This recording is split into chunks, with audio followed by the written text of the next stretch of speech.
For a month, it was amazing. He was super charming, he was an artist, he was exciting, he was fun, you know. We were sitting in the car. He was claiming that I had gone on a date with someone. He punched me so hard that it fractured my upper jaw, broke my front tooth, to where it was like pointing in the back. The abuse was so just whirlwind. There's a lot of scars you don't see. There's a lot of stuff that happened that nobody will ever know.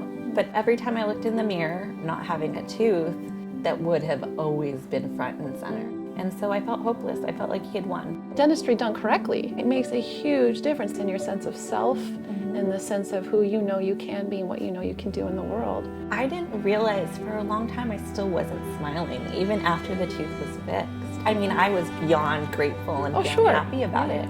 There was one picture from like a few months ago after I'd gone to the beach, and a friend took it of me kind of like candid. Yes.